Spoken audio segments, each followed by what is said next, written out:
की तारुण्य आणि वाट या दोन शब्दांचा खूप जवळचा संबंध आहे. कारण या वयात आमचा बहुतांश काळ वाट पाहण्यात जातो. काही जणांचा काळ एखाद्याची वाट लावण्यात जातो. आनंद पाटील सरांसारखे काही लोक इतरांना वाट दावण्याचं काम करत असतात.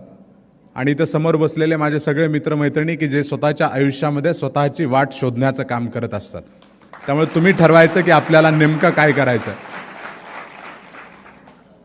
खरं तर आज इथं बोलत असताना मी दोन अनुषंगानं बोलेल. एक तर सरांनी जसं सांगितलं की मी रमेश घोलप महाराष्ट्रामध्ये IAS झाल्यानंतर म्हणजे त्याचं खरं फलित काय होतं आणि मी आज झारखंड या राज्यामध्ये काम करत असताना माझे काही एक दोन अनुभव मी तुम्हाला शेअर करेन. खरं तर मी नेहमी म्हणायचो की ज्या वेळेला मी IAS झालो त्याच्या अगोदरचा काळ असा होता की एखाद्या व्यक्तीला IAS व्हायचं, IPS व्हायचं किंवा किंबहुना महाराष्ट्र राज्य लोकसेवा आयोगामधून जर एखादं क्लास 1चं पद घ्यायचं असेल तर विद्यार्थ्यांना कसं असलं पाहिजे. अतिशय चुकीचा गैरसमज, प्रचंड अनास्था आणि प्रचंड एक नकारात्मक दृष्टिकोन या क्षेत्राकडे बघण्याचा होता. म्हटलं जायचं की त्या व्यक्तीनं अतिशय श्रीमंत घरात जन्माला यायला पाहिजे. माझं सांगतो, माझी आई बांगड्या भरण्याचा व्यवसाय करायची, अजूनही करते. आणि मी 12वीमध्ये असताना माझ्या वडिलांचं दारू पिण्याच्या सवयीपायी निधन झालेलं. म्हणजे जी पहिली अट आहे त्यात तर मी कुठेही बसत नव्हतो. दुसरी अट असायची की त्याचं इंग्लिश मिडियमच्या शाळेमध्ये शिक्षण व्हायला पाहिजे. माझं शिक्षण जिल्हा परिषदेच्या प्राथमिक शाळेमध्ये झालं की ज्या शाळेमध्ये 1ली ते 4थीपर्यंत साधारणतः 32-33 मुलं असायची पट. त्यानंतर म्हटलं जायचं की पुण्या मुंबईसारख्या ठिकाणी त्याचं कॉलेजचं शिक्षण झालं पाहिजे. म्हणजे मला गर्व नाही पण अभिमान आहे, यशवंतराव चव्हाण महाराष्ट्र मुक्त विद्यापीठामधून BA करून IAS झालेला मी पहिला माणूस आहे. त्यामुळे या तिसऱ्या अटीतही मी कुठं बसत नव्हतो. चौथी अट होती की ट्युशन लावाव्याच लागतात. मी कोणताही क्लास लावला नाही. मी इंटरव्ह्यू मात्र सगळ्या ठिकाणी दिले, पण मी कोणत्याही प्रकारचा कोचिंग क्लास जॉईन केला नाही. 5वी अट असायची की त्यांना दिल्लीला जावं लागतं. आयुष्यात पहिल्यांदा इंटरव्ह्यूलाच मी दिल्लीला गेलो. त्याच्या आधी दिल्ली कधी बघितली नव्हती.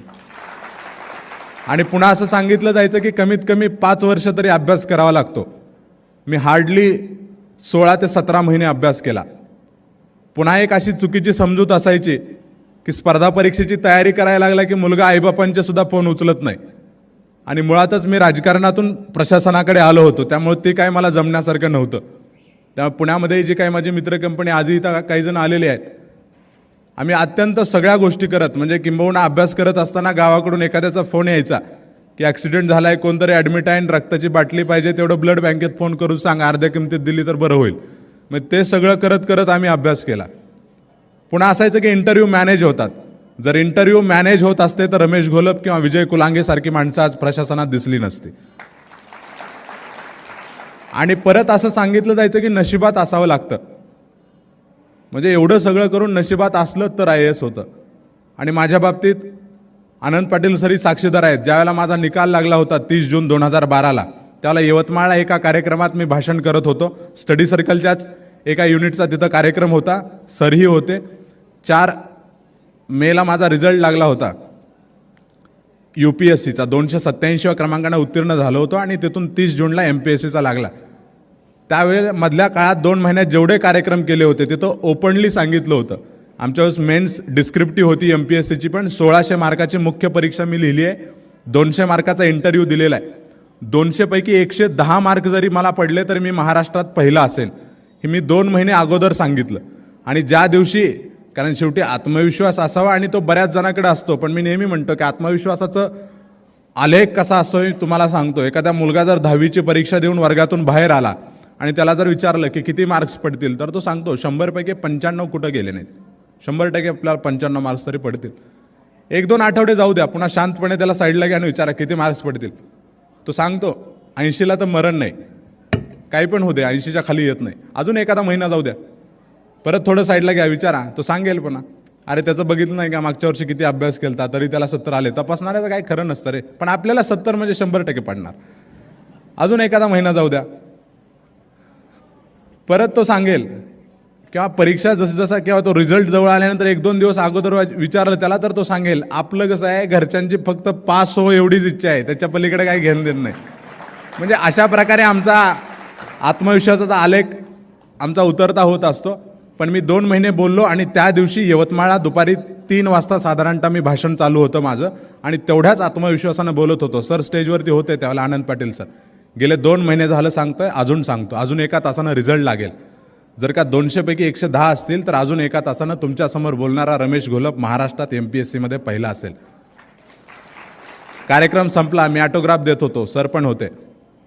त्याला मेसेज रिझल्ट डिक्लेअर झाला. विचारलं मित्राला फोन करून, त्यानं सांगितलं 1800 पैकी 1244 पडले, बहुतेक पहिलाच आलाय.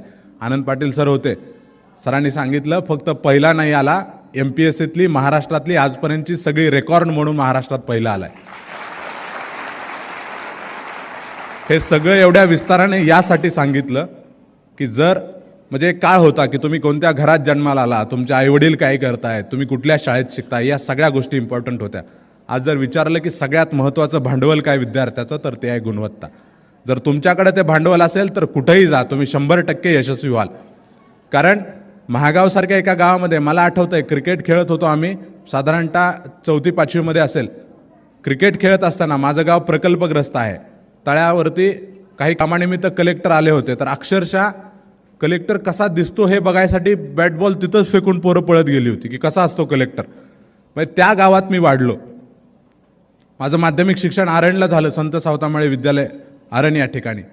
सगळ्या कार्यक्रमात सहभागी व्हायचो, अगदी वक्तृत्व, हस्ताक्षरपासून चित्रकला, गायन, कथाकथन सगळ्यात सहभागी व्हायचो. कारण शिक्षणाची व्याख्या असते, education is the manifestation of perfection which is already within the man. जे DEdला आहे त्यांना कळलं असेल, त्यावेळेला पाठ केली होती व्याख्या, अजून पाठ आहे माझी. म्हणजे मनुष्याच्या अंगी असणाऱ्या पूर्णत्वाचं प्रकटीकरण म्हणजे शिक्षण असतं. म्हणजे फक्त वर्षभर वाचायचं आणि परीक्षा आलं की ते घोकलेलं ओकायचं 3 तासामध्ये, याला गुणवत्ता म्हणत नाहीत. अर्थात अभ्यास केल्यानंतर मार्क्स पाडणं हा जर गुणवत्ता मोजण्याचा एक एकक असेल तर मार्क्स पडायला पाहिजेत, पण त्याच्याही पलीकडे जाऊन तुम्ही भरपूर गोष्टी केल्या पाहिजेत. आता तुम्ही 10वीच्या खालचे नाहीत, पण मला तुम्हाला सांगायला आवडेल की जी मुलं ग्रॅज्युएशन करतायत, तुम्हाला जिथं जिथं सहभागी होता येईल, चाहे ते सामाजिक उपक्रम असतील किंवा इतर कुठल्या गोष्टी असतील, त्यात सहभागी व्हा. अर्थात सहभागी व्हावं लागतं म्हणून MPSCची तयारी केल्यानंतर मग सामाजिक उपक्रमात सहभागी होत बसू नका, तिथं अभ्यासच करा, नाहीतर चुकीचा संदेश घेऊन उठू नका येतो. म्हणजे मला आठवतं आहे 2005 साली मी बार्शीमध्ये, म्हणजे तुम्हाला हे पुन्हा यासाठी सांगतोय की बरेच जण कारणं खूप सांगतात. मी कारणावरून पण खूप वेळेला सांगतो की माणसं कारणं कशी सांगतात, कारण खूप सिरियस झालं आहे. तुम्हाला एक उदाहरण सांगतो, मी बऱ्याच ठिकाणी सांगतो, ज्यांनी ऐकलं नसेल त्यांच्यासाठी फ्रेश आणि ज्यांनी ऐकलं आहे त्यांच्यासाठी वन्स मोर, की माणसं कारणं कशी सांगतात बघा. एखादी गोष्ट नसेल करायची, एका विद्यार्थ्याला एक शिक्षक विचारतात की बाबा तुला आयुष्यात मिलिटरीत जायला आवडेल का. आता नसेल जायचं तर सरळ सांगावं, नाही आवडणार. हा ताडकन उठला, म्हटला सर आयुष्यात काय पण होत्या, मिलिटरीत कधी जाणार नाही. अरे म्हटलं एवढं काय झालं तुला, थोडंसं इलॅबोरेट करून सांगशील मला, का जायचं नाही. सर म्हटलं मिलिटरीत गेले की 2च शक्यता आहेत म्हटला, एक तर तिथं देशांतर्गत कुठंतरी लष्करी तळावरती असेल किंवा सीमेवरती असेल.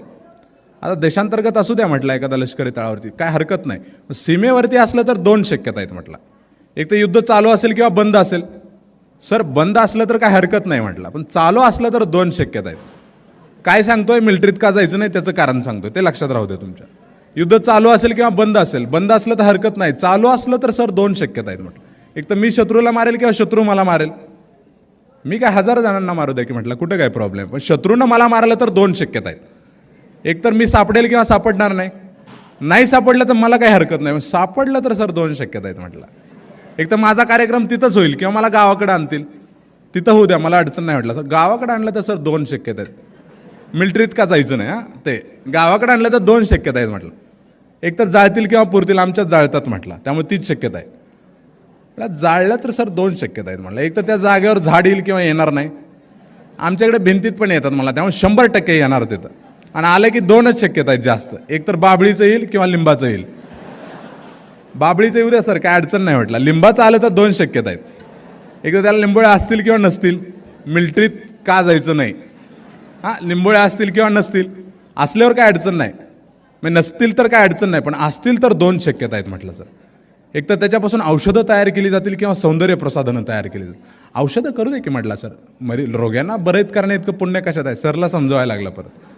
पण म्हटलं सर सौंदर्य प्रसाधनं तयार झाली तर त्यातल्या 2 शक्यता आहेत म्हटलं. त्यातली एक शक्यता की त्यापासून साबणं तयार होतील म्हटलं सर. मिलिटरीत का जायचं नाही, साबणं तयार होतील म्हटलं. साबणं तयार झाली तर सर 2 शक्यता आहेत म्हटलं, एक तर अंगाचा किंवा कापडाचा. कापडाचा होऊ द्या, काय अडचण नाही. अंगाचं झालं तर दोन आहेत, एक तर पुरुषांचा किंवा स्त्रियांचा. बिचाऱ्याच्या तोंडातलं लास्टचं वाक्य होतं, मिलिटरीत का जायचं नाही ते सांगत होतं ना. सर पुरुषांचं काय नाही हो म्हटलं. सर बायका साबणाला इतकं नावं ठेवते, तितकं नावं ठेवते, मला त्यासाठी आयुष्यात काय बी झालं तर मी मिलिटरीत कधीच जाणार नाही म्हटलं. म्हणजे एखाद्या व्यक्तीला जर एखादी गोष्ट नसेल करायची तर हे असे बहाणे सांगतात. त्यामुळे बहाणे सांगू नका. राजे शिवछत्रपतींच्या महाराष्ट्रात जन्माला आलो म्हणून जर अभिमान बाळगत असाल तर मोहीम फत्ते झाली म्हणून सांगा, सबबी सांगू नका. जिथं जायचं तिथं मन लावून करा.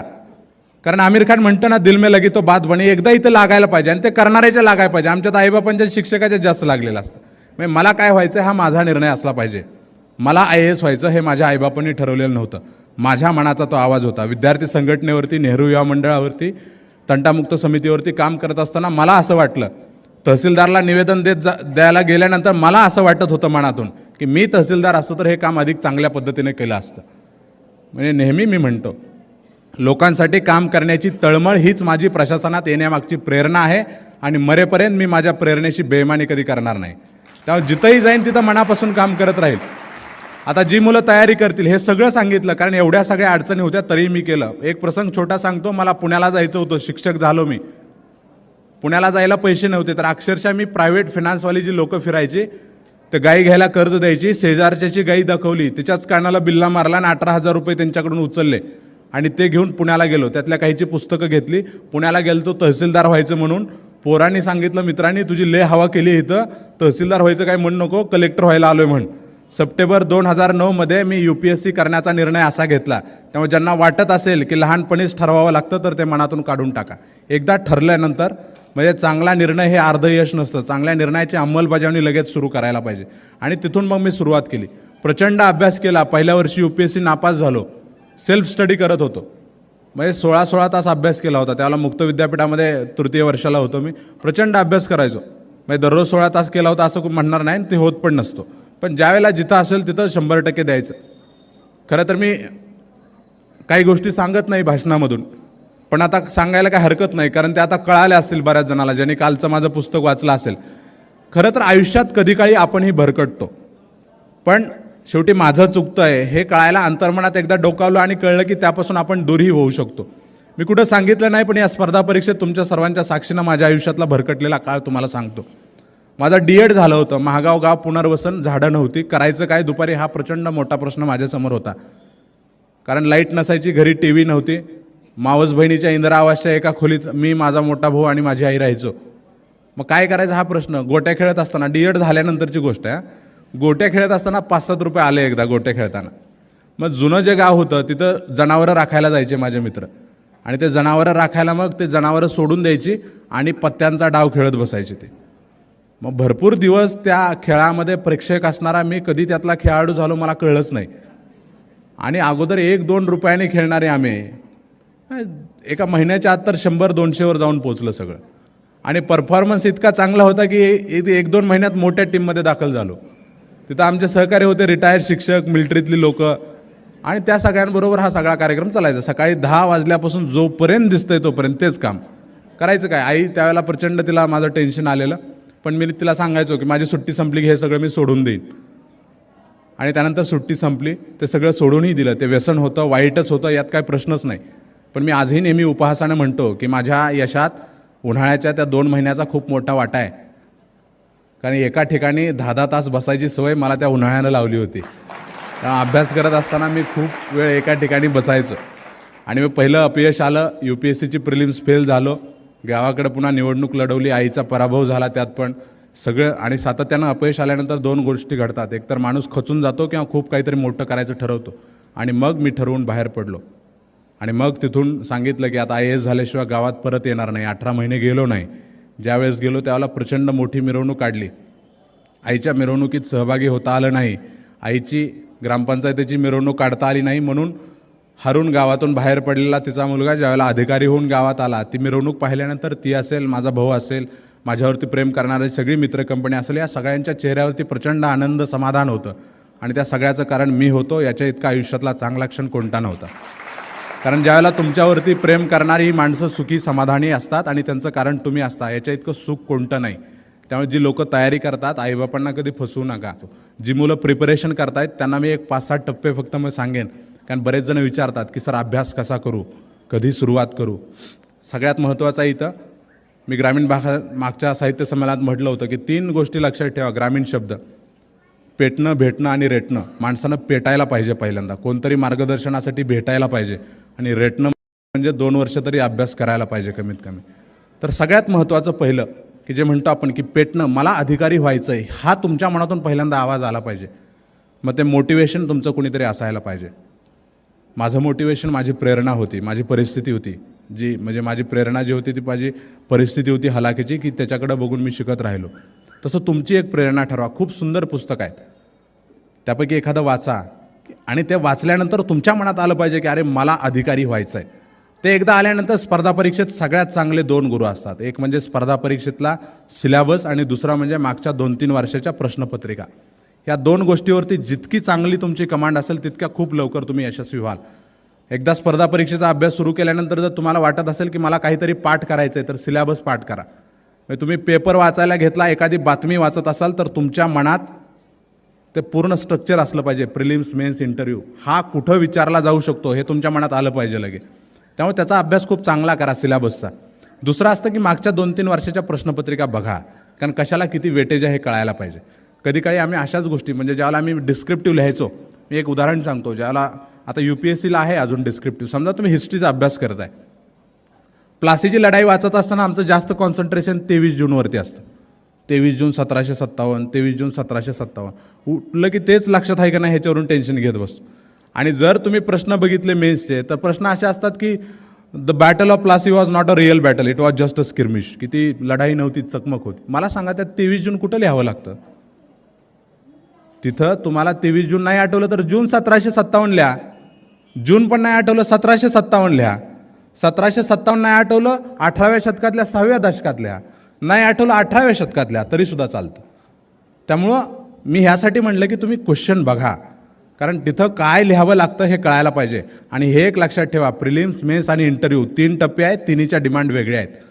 पोरं प्रिलिम्सला पण वर्गात जाईपर्यंत वाचत बसतात, मेन्सला पण वाचत बसतात त्या हॉलमध्ये जाईपर्यंत, इंटरव्ह्यूला पण ते बाहेर हॉलच्या बसलेलं असतात तरी पण वाचत असतात. फक्त वाचून परीक्षा द्यायची असते तर आयोगाने एकच ठेवली असते. त्यामुळे 3 ठेवले, तिन्हीचे डिमांड वेगळे आहेत, त्या समजून घ्या. प्रिलिम्स वाचण्याची, म्हणजे स्पेशली UPSCच्या पर्स्पेक्टिव्हनं मी सांगतो की प्रिलिम्स वाचण्याची असेल तर मेन्स लिहिण्याची परीक्षा आहे. तेव्हा प्रिलिम्स झाल्यानंतर मेन्सला तुमचं क्वेश्चन आन्सर रायटिंगचा सराव भरपूर असला पाहिजे, कारण वेळ कमी असतो. प्रश्न वाचल्यानंतर त्याचं स्ट्रक्चर तयार होणं आणि लिहिणं हे तुम्हाला सवय लागली पाहिजे तुमच्या डोक्याला. त्यामुळे त्याचा अभ्यास करा.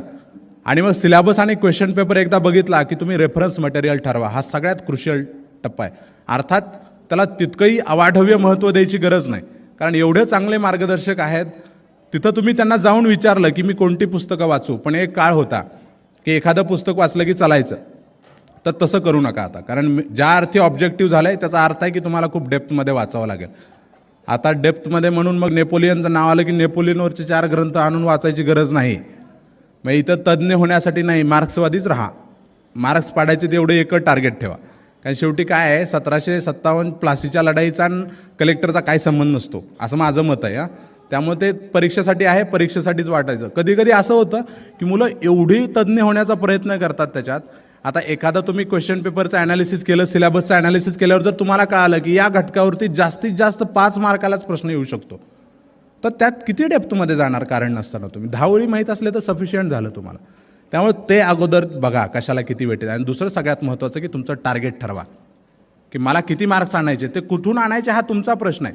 म्हणजे एखाद्याला ऑप्शनलमधून खूप येतील, एखाद्याला GSच्या एखाद्या पेपरवरती कमांड असेल. त्यामुळे स्वतःचं एक वेगळे स्ट्रॅटेजी ठेवा की मला एवढे मार्क्स पडायचे आहेत. UPSC प्रिलिम्स असेल तर मी CSATमधून किती आणेन आणि GSमधून किती आणेन. काही जणांचं CSAT खूप चांगलं असतं, काही जणांना GS. त्यामुळे उगीच 100% अभ्यास करायच्या नादी लागू नका. आणि मेन्सचा तर ज्यावेळेला कराल तुम्ही UPSCचा अभ्यास, मी तर तुम्हाला सांगेन आमच्या वेळेस जास्त डिस्क्रिप्टिव्ह खूप मोठे प्रश्न असायचे 60 मार्करचे. आता खूप छोटे झालेत प्रश्न, म्हणजे आय थिंक 15-20 मार्काचे क्वेश्चन येतात. तर त्याला कमी लिहावं लागतं. त्यामुळे खूप डेप्थमध्ये जायची गरज नाही, पण अभ्यास थोडासा घटक जास्त कव्हर करावे लागतात. पण याचाही लक्षात घ्या, अभ्यास करताना कधी 100% अभ्यास प्रत्येक वर्षी करायचं नाही, अजिबात करायचं नाही, होत पण नसतो. 10 वर्ष अभ्यास केलेल्या मुलाला पण विचारा, तो कधी म्हणणार नाही माझं GS सगळं झालं आहे. होत नाही. त्यातलं 60-70%च करायचं असतं. ते कोणतं करायचं ह्याच्यासाठी वेळ द्या. समजा मागच्या वर्षी प्लासीवरती प्रश्न येऊन गेला आहे मेन्सला हिस्ट्रीमध्ये, तर 80% शक्यता आहे की प्लासीवरती रिपीट नाही होणार. त्यामुळे तुम्ही तो घटक ऑरला सोडू शकता. ऑरला इन द सेन्स की एकदा जस्ट वाचून सोडून द्या. म्हणजे त्याच्यावरती काही विचारलं तर तुम्ही साधारणतः 10पैकी 4 मार्क्स मिळतील असं लिहू शकाल. अशा म्हणजे साधारणतः 10 प्रश्न जर तुम्हाला विचारले असतील आणि त्यातले तुम्हाला 8 अटेम्प्ट करायचे असतील तर त्यातले 5 क्वेश्चन तुम्ही पूर्ण ताकदीने केले पाहिजेत अटेम्प्ट, आणि 3 क्वेश्चन ॲटलिस्ट ॲव्हरेज असले पाहिजे. 10पैकी 4-5 मार्क्स मिळतील असे. तर तो जो 50 मी म्हणतो 8पैकी 5, तर तो साधारणतः एक 50% सिलेबस असतो तुमच्या ह्याच्यातला. जर तुम्ही बघितलं की कोणत्या घटकाला किती वेटेज आहे तर त्याच्यावरून तुम्हाला ठरवता येतं. ते ठरवा. आणि तुम्हाला किती मार्क्स आणायचे आहेत हा एक क्रायटेरिया आहे. त्याच्यावरून तुम्ही डिस्ट्रीब्युशन करा की मला किती वेळ द्यायचा आहे कोणत्या गोष्टीसाठी. आणि मग एकदा का अभ्यासाला सुरुवात केली, समजा मेन्सचा अभ्यास करताय, सिलेबस संदर्भ ग्रंथ वगैरे तुम्ही निवडले, त्याच्यानंतर स्वतःच्या नोट्स काढायची सवय लावा. कारण कधी स्टार्टला वेळ जातो पण रिव्हिजनला सोपं पडतं. त्यामुळे तुम्ही त्याची सवय लावून घ्या, त्याचं रिव्हिजन करा. कारण हल्ली जे आपण बघतो प्रश्न की समजा प्रिलिम्सचे पण प्रश्न असेल तर स्टेटमेंट देत आहेत ते लोक. म्हणजे समजा प्लासीच्या लढाईबद्दल खालील वाक्यांचा विचार करा, 4 वाक्य देतील, त्यातली बरोबर कोणती. तर रिव्हिजन नाही केलेला तोटा असा असतो की त्या 4पैकी तुम्हाला 2 नाही तर 3 स्टेटमेंट आठवत असतात, एखादा आठवत नसतं.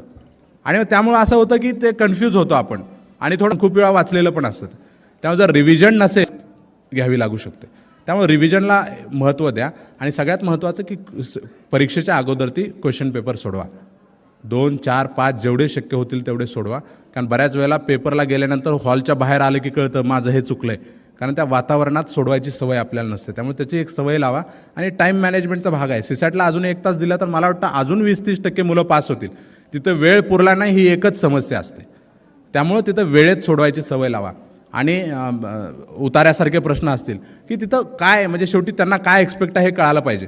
तुम्ही तयारी करताना एक उतारा घेता आणि सोडवत बसता आणि पुन्हा दुसरा उतारा घेता सोडवत बसता. असं नका करू. एका वेळेला 4-4, 5-5 उतारे सोडवा. कारण तिथं स्किल हे आहे की तुम्ही जर क्वेश्चन पेपर बघितला सीसॅटचा तर तुमच्या लक्षात येईल की पहिला उतारा सोडवत असताना आपण 100% त्याच्यात इन्व्हॉल्व्ह होतो. आणि 2-4 मिनिटामध्ये ते सगळे प्रश्न सोडून झाले की ते डोक्यातून सगळं काढून टाकायचं असतं आणि दुसऱ्यात शिरायचं असतं.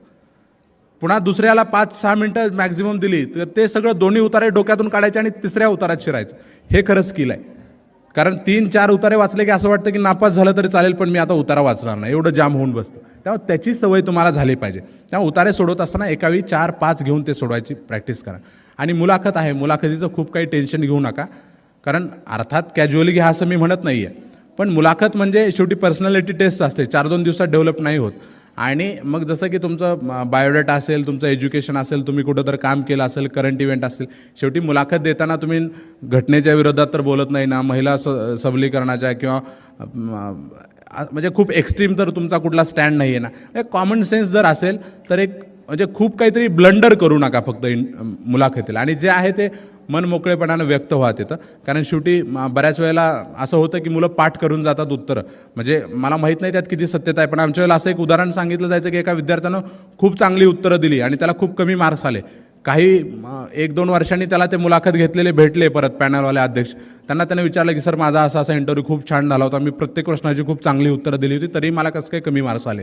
त्यांनी सांगितलं की आम्ही तुला प्रश्न विचारायचो त्यावेळेस आम्हाला कधीही असं वाटलं नाही की तू विचार करून उत्तर दिलं. असं वाटायचं की आम्ही प्रश्न विचारला आणि तुझं उत्तर पाठ आहे आणि तू सांगायला सुरुवात केली. त्यामुळे तसं इतकं पण रट्टा मारू नका. त्यामुळे तिथं थोडंसं विचार करून किंवा त्यानं विचारल्यानंतर थोडंसं पॉज घेऊन बोलणं, म्हणजे त्याला विचारलेल्याला तुम्ही ऐकून घेता ॲटलिस्ट एवढी तरी त्यातून दिसतं. अशा छोट्या छोट्या गोष्टी आहेत, पण प्रत्येक वेळी एका टप्प्यावरती फोकस करा. नाहीतर परीक्षेची तयारी सुरू केली की आम्ही अधिकारी झाल्यानंतर कुठली कामं करू याच्यावरती नका कॉन्सन्ट्रेशन करू. अगोदर प्रिलिम्सवर करा, प्रिलिम्स झाल्यानंतर मेन्सवरती करा. आणि देन शेवटी ग्रॅज्युएशनला असताना प्रिलिम्सचा तुम्ही डायरेक्ट सुरू करणार नाही, त्यावेळेला तुम्ही इंटरव्ह्यूच्या दृष्टीनं काही सुरू कराल आणि मेन्सचा काही सुरू कराल, मग पेपर वगैरे त्या गोष्टी तुम्हाला करंटला सिलेक्ट झालेली मुलं किंवा सरांना वगैरे विचारले तर सांगू शकतील. फक्त एक ॲटिट्यूड चांगला ठेवा. इथं कुठेही पैशावरती काही होत नाही, त्यामुळे एक विश्वास ठेवा. शेवटी विश्वास ठेवण्याची वृत्ती लागते. आणि अभ्यास करत असताना हार वगैरे होत असते, कधी कधी अपयश येतं, पण हरणं हा काही कलंक नसतो. कारण हरण्याचं धैर्य ज्याच्या अंगी असतं तोच लढण्याची हिंमत दाखवतो असं म्हणतात. तेव्हा अपयश आलं तरी हरकत नाही, पण एका दगडाला 2दा ठेचकाळू नका, त्याला मूर्खपणा म्हणतात. म्हणजे एक चूक रिपीट करू नका. माझं काय चुकलं याचं ॲनालिसिस करा आणि मग पुढे जा. शेवटी हिंदीमध्ये कोणीतरी म्हटलं आहे की हार एक घटना होती आहे, लेकिन हार मानना दुर्घटना होती आहे. त्यामुळे हार मानायला कधी तुम्ही शिकू नका. हरू द्या पण पुढं जायला शिका.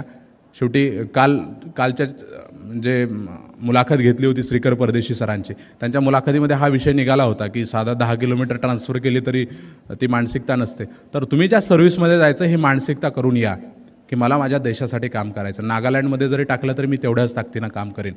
कारण मला आठवतं ज्यावेळेला मला झारखंड मिळालं त्यावेळेला एक तर लोकांना माहीत नव्हतं झारखंड राज्य आहे बऱ्याच जणांना, आणि ज्यांना माहीत होतं त्यांना 4च गोष्टी माहीत होत्या. झारखंडमध्ये जंगल आहे, कोळसा आहे, नक्षलवाद आहे आणि करप्शन आहे, बस याच्या पलीकडे काय नाही झारखंडमध्ये.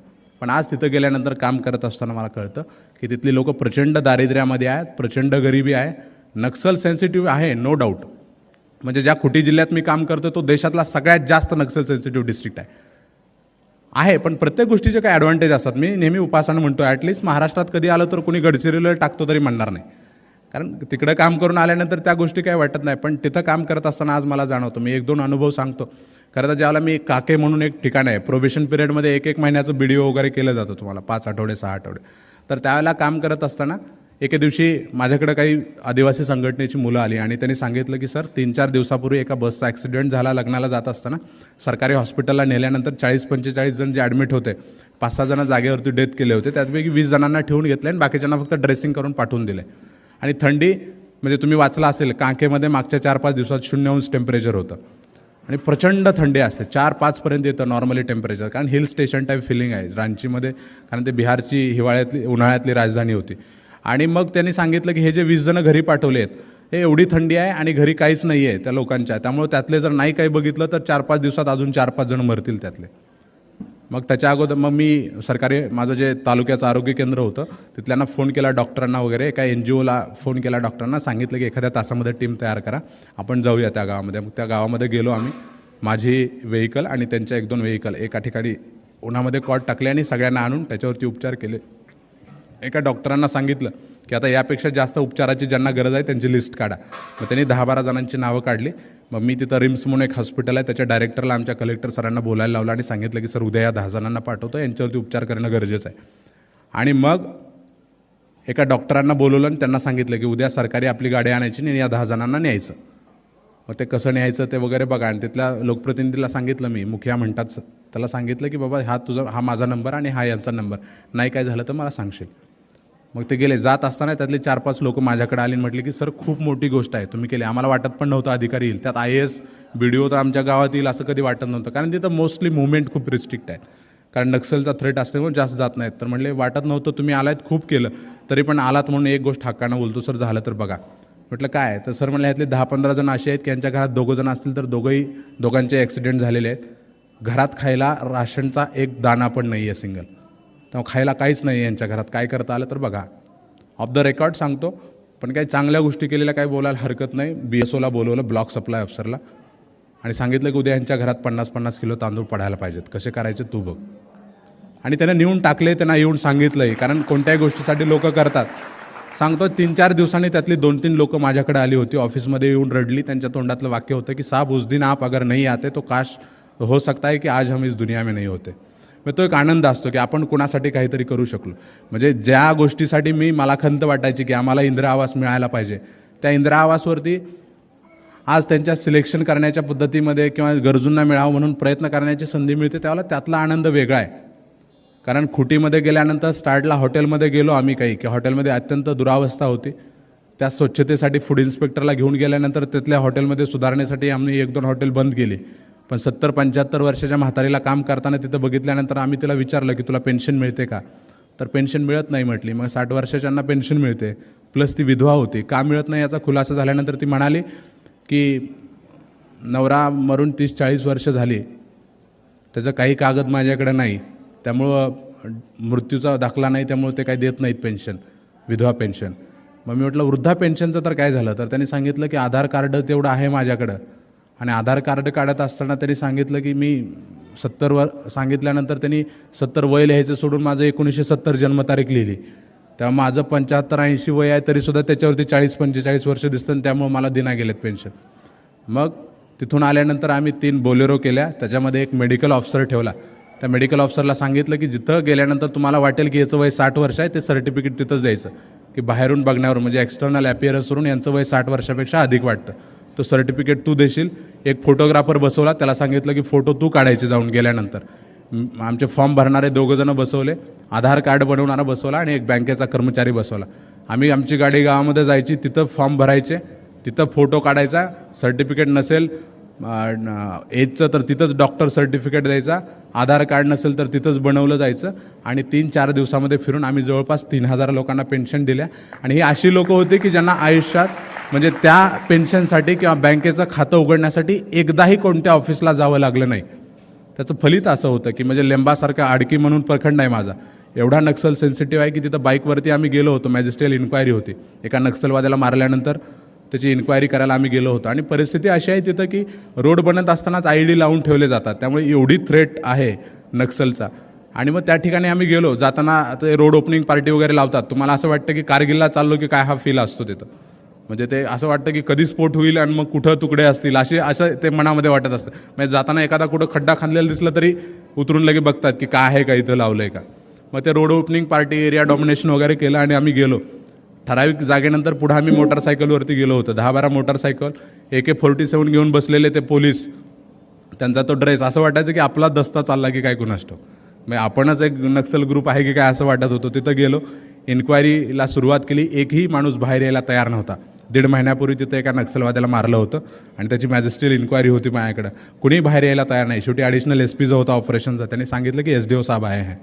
मग हळूहळू एक लोकं बाहेर यायला तयार झाली. ते बाहेर आली, इन्क्वायरी केली आणि विचारलं मग की पेन्शनची वगैरे काय स्थिती आहे. तर तोच प्रश्न पुन्हा की 20-30 जणं आले की आम्हाला मिळत नाही. मी पुन्हा तहसीलदारला बोलवलं, तिथंच बसून फॉर्म भरून घेतले आणि दुसऱ्या दिवशी त्यांना पेन्शन मंजूर केल्या. त्याचं खूप तिथं हे झालं की एका एवढ्या सेन्सिटिव्ह गावामध्ये कॅम्प लावून फॉर्म भरले जातात. त्याचा इम्पॅक्ट असा होतो. म्हणजे मला खरंच त्यावेळेला गहिवरून आलं होतं की जेव्हा माझा यहाँ रुकना नाही म्हणून एक सेमिनार ठेवलं होतं. 1,500-2 हजार सगळे त्या नक्षल भागातली मुलं वगैरे की ज्यांच्या घरातले बरेच जण नक्षली वगैरे होते, त्यांना एकत्र केलं होतं. व्याख्यान दिल्यानंतर जात असताना त्या शाळेच्या गेटपाशी 50-60 म्हातारी लोकं मला दिसली. उतरलो, त्यांना विचारलं की क्या चीज़ के लिए आए हैं इधर. तर त्यांनी सांगितलं की हमको पता चला है कि यहाँ पे पेंशन देने वाले साहब आए हैं, इसलिए हम यहाँ पे आए हैं. म्हणजे छान वाटलं तिथं की थांबलो. पुन्हा तोच प्रकार, गाडी बोलवून घेतली, भरले 60-70 फॉर्म आणि दुसऱ्या म्हणजे 48 तासात आम्ही पेन्शन मंजूर करतो. मग मी बऱ्याच वेळेला जे माझे मित्र असतात ते बिहोरती मी त्यांना शेअर केलं की त्यातून एक छान वाटतं की मी जे म्हणतो की काहीतरी करायचं असेल तर त्याची खूप चांगली संधी इथं आहे. फक्त त्या प्रादेशिक जे तुमच्या मर्यादा आहेत त्या डोक्यातून काढून टाका. एक चांगला विचार, एक चांगलं उद्दिष्ट, एक सकारात्मक दृष्टीनं तुम्ही प्रशासनात या आणि आपलं काम नाही हा विचार मनातून काढून टाका. कारण कॉन्व्हेंटच्या शाळेमध्ये शिकणारी पोरच IAS होत असती तर 90% IAS कॉन्व्हेंटच्या शाळेमध्ये शिकलेले झाले असते. पण आज तुम्ही बघताय सर्वसामान्याच्या घरात, कष्टकऱ्याच्या, शेतकऱ्याच्या, नगरपालिकेच्या, जिल्हा परिषदेच्या शाळेत शिकणारी पोरं अधिकारी होत आहेत. त्यामुळं आज इथून जात असताना हे स्पर्धा परीक्षा साहित्य संमेलन संपत असताना होय मी पण करू शकतो एवढा एक विचार घेऊन उठा. कारण सत्यमेव जयतेमध्ये वाक्य आहे, सिर्फ हंगामा खड़ा करना मेरा मकसद नहीं, सूरत बदलनी चाहिए. मेरे दिल में ना सही तेरे दिल में सही ये आग जलनी चाहिए. इथून जात असताना ती आग घेऊन उठा की मलाही अधिकारी व्हायचं आहे आणि ती आग तशीच चालू ठेवा. त्या आगीला भडकावत ठेवा. बाहेरच्या आगी लावण्यापेक्षा ही आग लावलेली चांगलं आहे. त्यामुळे ती आग तशीच तुमची प्रज्वलित राहील अशी इच्छा या ठिकाणी व्यक्त करतो. सुरुवातीला तुमचा मित्र म्हणून उल्लेख केला आहे, भविष्यात सहकारी मित्र म्हणून उल्लेख करण्याची संधी द्याल अशी इच्छा व्यक्त करतो. यातले बरेच जण भविष्यात मला प्रशासकीय अधिकारी म्हणून भेटतील अशी सदिच्छा या ठिकाणी व्यक्त करतो. पुन्हा एकदा स्पर्धा परीक्षा चळवळीचे प्रणेते आदरणीय सर वैशाली पाटील मॅडम, आदरणीय रंगनाथ नायकवडी साहेब, फड सर या ठिकाणी आलेले आहेत. ही सगळी मंडळी ही सगळी तुमच्यासाठी काम करत आहेत. कारण असं म्हणतात अंगणातल्या तुळशीला सुद्धा पाणी घालण्याचं स्वारस्य हल्ली कुणी दाखवत नाही, फुकटचा रामराम कुणी घालत नाही. पण तरीसुद्धा ही सगळी लोक प्रशासनामध्ये एवढं व्यस्त असताना इथे येत आहेत, तुमच्यासाठी करतायत. तर तुमचंही काहीतरी देणं लागतं. त्यांच्या हाकेला ओ देण्याचं काम सगळा महाराष्ट्र करतो आहे. आज ही चळवळ या ठिकाणी वाढतं, याचं सगळं श्रेय ह्या लोकांना आहे. त्या चळवळीचा एक छोटासा भाग मला होण्याची संधी या लोकांनी दिली. खरं तर संधी दिल्या की 2 गोष्टी करायच्या, सोडायची नाही की जी मी सोडली नाही. आणि ज्यांनी दिले त्यांचे आभार व्यक्त करायला विसरलो. मॅडमना आणि सरांना मनापासून धन्यवाद देतो. आपल्या सगळ्यांना मनापासून शुभेच्छा देतो आणि थांबतो. जय हिंद, जय भारत.